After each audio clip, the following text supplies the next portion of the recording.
Hello, my name is Eric and I'm doing another one of my film photography vlogs called One Body, One Lens, One Roll, One Day.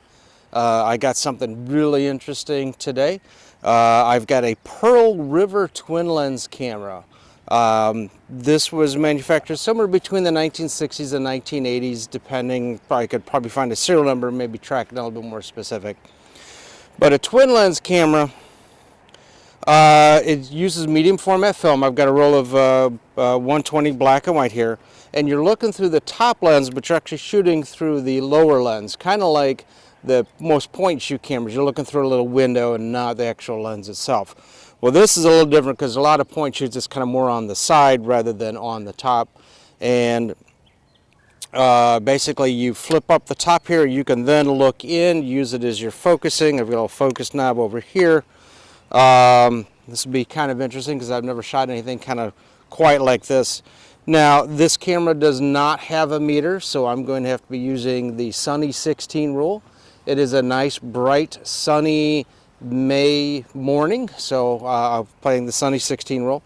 I'm going to be shooting some expired Acros 100. I've shot this a couple different times. I've got one or two more rolls of this left. I'm going to shoot it as normal.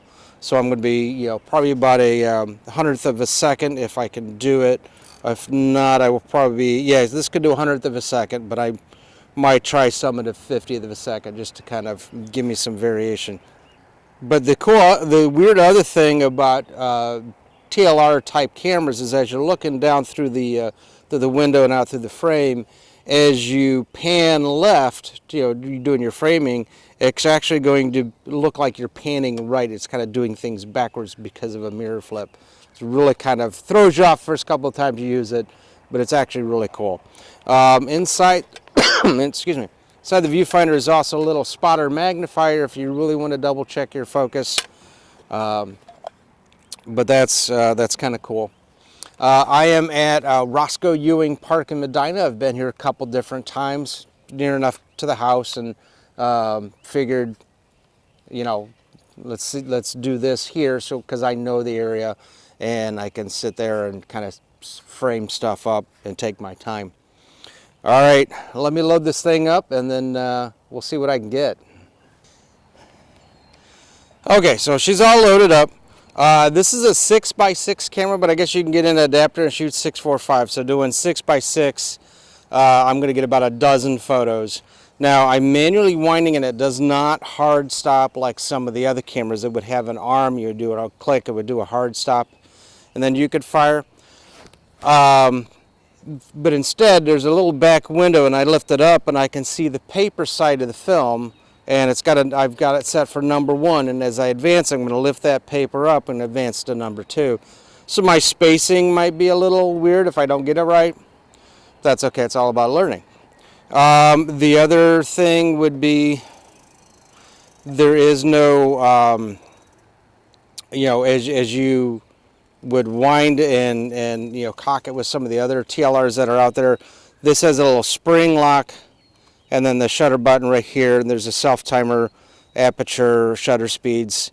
So I'm going to set this, because I'm doing sunny 16, to f16 at hundredth of a second. So there, then I would basically cock it with a little bottom spring and fire. Actually, that might be a self-timer, but I'll figure that out. I should have tried that before I loaded it up, but that's okay. All right, I'm going to go get some shots. All right, so the bottom spring is actually for the self-timer, which is sounding a little weak, but that's okay. These things need to be exercised, the spring timers and stuff. But the actual shutter cock mechanism is the arm right near the shutter speeds. So cock that, then fire, and then advance your film. And on the back, as I'm advancing the film, now I've got number 3 back here because I've already taken 2 shots. Some little dashes will kind of appear, and then the number 4 will appear, so I'll know when I'm kind of lined up. And as long as I see the number in this little back frame, my spacing should be okay. I mean, it might have a little bit of variance, but if I go past that because there's no hard lock, then I might have a gap and might not get all 12 photos. Maybe I get 11, but that's okay. That's That's the fun of using some of these old cameras. You not necessarily do not know what you're going to get. But that's all right. All right, I'm going to walk down the path a bit, see what else I get. All right, when you're using this type of a camera, especially these older ones that don't have an advanced lock, it's probably a good idea that after you take your photo, don't cock the shutter, because that way if you accidentally bump it, you've taken a shot. So take your shot, go frame up your next one, get it kind of all set, cock it, then fire it, and then advance it. Just don't forget to advance it, because then you might get multiple exposures, which could be kind of cool too. That's the nice thing about some of these. If you want to do multiple exposure, you just don't advance the film. Just wind it and fire, and you could probably get some pretty cool effects. I might try that. We'll see what happens. About halfway through the roll, let me see what else I can get. Now this lens is from somewhere between the 60s and the 80s. Again, by serial number, I could probably track down. You get a closer pin down. But back then, most of these optics were either uncoated or like maybe just one or two coatings. So because the sun's out, it's kind of low, because it is a morning, it's probably about 9 o'clock in the morning, I might catch some weird flaring going on, which might be kind of interesting. Being black and white, it might make it more dramatic. All right, I've got like one or two shots left. I'm going to try to do a multiple exposure. I'll try to figure out how to frame it up, and then we'll see what we get. All right, so I'm at the end of the roll of film. Again, today's camera was a Pearl River, circa 1960s to 1980s. It was a 20-year stretch, I think these guys were made. TLR camera, had a Pearl River, just the standard 75mm 3.5 on it. I used some expired Fuji Acros 100. However, it was frozen up until about 6 months ago, so I am shooting it normally, where normally you would make some adjustments for that.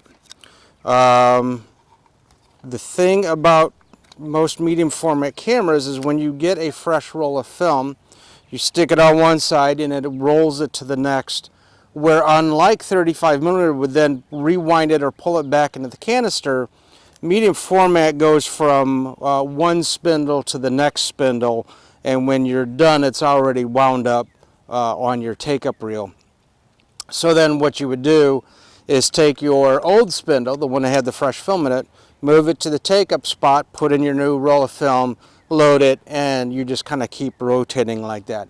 If you ever lose the spindle, your spare spindle, go to any camera shop. They've probably got plenty of these to spare. Worst case, they charge you $1 for it, but more than likely they'll just hand you 2 or 3 of them, and you're good. All right, I'm going to seal this up and then turn it in, and we'll see you next episode. If you like the camera, like the shots, they'll be posted at the end. Give it a thumbs up. Feel free to share the video if you like it. If you learned something new, give me a comment on your experience with a old twin lens camera. I have another one. I forget the brand of it, but I have another old classic TLR that I'm going to go shoot up in another episode. All right, catch you next episode.